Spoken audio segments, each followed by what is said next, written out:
ಕೋಲಾರ ಜಿಲ್ಲೆ ಮತ್ತು ನಗರದಲ್ಲಿ ಈಗಾಗಲೇ ಏನು ಸರಬರಾಜು ಆಗ್ತಾ ಇದೆ LPG, ಇದ್ರ ಬಗ್ಗೆ ನಿನ್ನೆಯಷ್ಟೇ ನಾವು ವಿತರಕರೊಂದಿಗೆ ಮತ್ತು ಎಲ್ಲ ಇಲಾಖೆ ಅಧಿಕಾರಿಗಳೊಂದಿಗೆ ಸಭೆಯನ್ನು ಮಾಡಿ ನಿರ್ದೇಶನವನ್ನು ನೀಡಿದ್ದೇವೆ.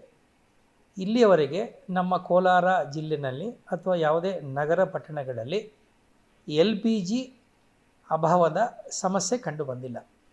ಆದಾಗ್ಯೂ ಕೂಡ ನಾವು ನಿನ್ನೆ ಗಮನಿಸಿದಾಗೆ ಕೆಲವು LPG ಸೆಂಟರ್ಗಳ ಮುಂದೆ, ಆಮೇಲೆ ಕೆಲವು ಬಂಕ್ಗಳ ಮುಂದೆ ಅನಗತ್ಯವಾಗಿ ಸಾರ್ವಜನಿಕರು ಸಾಲು ನಿಂತುಕೊಳ್ಳೋದನ್ನು ನಾವು ಕಾಣ್ತಾ ಇದ್ದೀವಿ. ಇಲ್ಲಿ ಯಾವುದೇ ರೀತಿಯಾದಂಥ ಸಾರ್ವಜನಿಕರು ಗಲಿಬಿಲಿಗೆ ಅಥವಾ ಒಂದು ಭಯಭೀತಿಗೆ ಒಳಗಾಗ್ತಕ್ಕಂಥ ಅಗತ್ಯ ಇಲ್ಲ.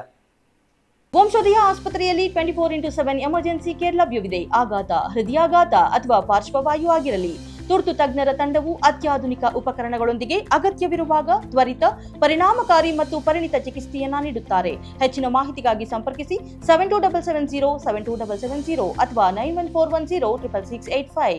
ನಮ್ಮಲ್ಲಿ ಈ ಕ್ಷಣದಲ್ಲಿ ಯಾವುದೇ ರೀತಿಯ ಅಭಾವ ಇಲ್ಲದೆ ಇರೋದ್ರಿಂದ ಈ ಪ್ಯಾನಿಕ್ ಬೈಯಿಂಗ್ ಅಂದರೆ ನಾಳೆ ಏನಾಗುತ್ತೋ ಅನ್ನುವ ಊಹೆಯಿಂದ ಸುಮ್ಮನೆ ನೀವು ಅದನ್ನು ಕ್ಯೂ ಮಾಡೋದು ಅಥವಾ ಬುಕ್ಕಿಂಗ್ ಮಾಡೋದೆಲ್ಲ ಮಾಡೋಕ್ಕೆ ಹೋಗಬೇಡಿ. ಇದುವರೆಗೆ ಯಾವ ವ್ಯವಸ್ಥೆ ಇತ್ತು, ಉದಾಹರಣೆಗೆ LPG ಗ್ಯಾಸ್ನಲ್ಲಿ ಕಳೆದ ತಿಂಗಳು ಯಾವ ರೀತಿ ಬುಕ್ ಮಾಡಿದ್ದೀರೋ ಈ ತಿಂಗಳು ಅದೇ ರೀತಿ ಬುಕ್ಕಿಂಗ್ ಸಿಸ್ಟಮ್ ಇರುತ್ತೆ. ಸೊ ಯಾವುದೇ ರೀತಿಯಲ್ಲೂ ನೀವು ಗಲಿಬಿಲಿ ಆಗೋದಾಗಲಿ, ಭಯಭೀತರಾಗೋದಾಗಲಿ ಅದನ್ನು ಮಾಡಬಾರ್ದು ಅಂತೇಳಿ ಸಾರ್ವಜನಿಕರನ್ನು ವಿನಂತಿ ಮಾಡ್ಕೊತೀನಿ. ಇದ್ರ ಜೊತೆಯಲ್ಲಿ ಈಗಾಗಲೇ ನಾವು ನಮ್ಮ ವರ್ತಕರುಗಳು ಕೂಡ ನಾವು ನಿರ್ದೇಶನವನ್ನು ಕೊಟ್ಟಿದ್ದೇವೆ.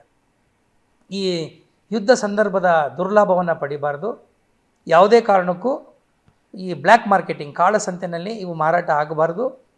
ಮತ್ತು ಎಸೆನ್ಷಿಯಲ್ ಕಮಾಡಿಟೀಸ್ ಭಾಳ ಮುಖ್ಯವಾಗಿ ಅಗತ್ಯ ವಸ್ತುಗಳ ಬೆಲೆ ರಾತ್ರೋರಾತ್ರಿ ಏರಿಸೋದಾಗಲಿ, ಆ ಮೂಲಕ ಸಾರ್ವಜನಿಕರು ಮತ್ತು ಗ್ರಾಹಕರನ್ನು ಶೋಷಣೆ ಮಾಡೋದನ್ನು ಯಾವುದೇ ಕಾರಣಕ್ಕೂ ಮಾಡಬಾರ್ದು. ಆ ರೀತಿ ಏನಾದರೂ ಕಂಡು ಬಂದರೆ ಎಸೆನ್ಷಿಯಲ್ ಕಮಾಡಿಟೀಸ್ ಆ್ಯಕ್ಟ್ ಅಡಿನಲ್ಲಿ ಅವ್ರ ವಿರುದ್ಧ ಮೊಕದ್ದಮೆ ದಾಖಲು ಮಾಡಿ ಅಂತೇಳಿ ಈಗಾಗಲೇ ನಾವು ನಮ್ಮ ಅಧಿಕಾರಿಗಳಿಗೆ ಸೂಚನೆ ಕೊಟ್ಟಿದ್ದೇವೆ, ಪೊಲೀಸರಿಗೂ ಸೂಚನೆ ಕೊಟ್ಟಿದ್ದೇವೆ.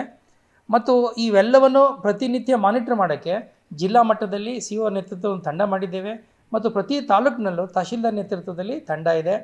ಸಾರ್ವಜನಿಕರಿಗೆ ಯಾವುದೇ ಸಂದರ್ಭದಲ್ಲಿ ಈಗ ಗ್ಯಾಸ್ ಸಿಗ್ತಾ ಇಲ್ಲ ಟೈಮ್ ಸರಿಯಾಗಿ, ಅಥವಾ ಇಲ್ಲಿ ಇನ್ನೇನೋ ಸಮಸ್ಯೆ ಆಗ್ತಾಯಿದೆ, ಕಾಳಸಂತೆಯಲ್ಲಿ ಮಾರಾಟ ಮಾಡ್ತಾಯಿದ್ದಾರೆ, ಬೆಲೆ ಏರಿಕೆ ಮಾಡಿದ್ದಾರೆ ಅಂಥದ್ದು ಏನಾದ್ರು ಕಂಡು ಬಂದರೆ ನಮ್ಮ ಕಂಟ್ರೋಲ್ ರೂಮ್ಗಳಿಗೆ ತಾವು ದೂರನ್ನು ಸಲ್ಲಿಸಿದರೆ ತಕ್ಷಣ ನಾವು ಕ್ರಮವನ್ನು ತಗೋತೀವಿ ಅನ್ನೋ ಮಾತನ್ನು ನಮ್ಮ ಜಿಲ್ಲಾಡಳಿತ ಪರವಾಗಿ ಹೇಳಲಿಕ್ಕೆ ಬಯಸ್ತೀವಿ. ಕಮರ್ಷಿಯಲ್ ಸಿಲಿಂಡರಲ್ಲಿ ಸ್ವಲ್ಪ ಅಭಾವ ಇದೆ, ಏಕೆಂದರೆ ಸಪ್ಲೈ ಕಡಿಮೆ ಇರೋದರಿಂದ. ಹಾಗಾಗಿ ನಮ್ಮ ಮುಖ್ಯ ಉದ್ದೇಶ ಏನಂದರೆ ಡೊಮೆಸ್ಟಿಕ್ ಸಿಲಿಂಡರ್ಗಳು ಅಭಾವ ಆಗಬಾರ್ದು. ಮತ್ತು ಶಾಲೆ, ಆಸ್ಪತ್ರೆ, ಅಂಗನವಾಡಿ, ಸರ್ಕಾರದ ಸಂಸ್ಥೆಗಳಲ್ಲಿ ಎಲ್ಲಿ ಈ ಊಟದ ವ್ಯವಸ್ಥೆ ಇದೆ ಅಲ್ಲಿ ಯಾವುದೇ ರೀತಿ ಅನಾನುಕೂಲ ಆಗದಿರುವಾಗ ಈಗಾಗಲೇ ನಾವು ಹಾಸ್ಟೆಲ್ಗಳು ಕ್ರಮವನ್ನು ತೆಗೆದುಕೊಂಡಿದ್ದೇವೆ.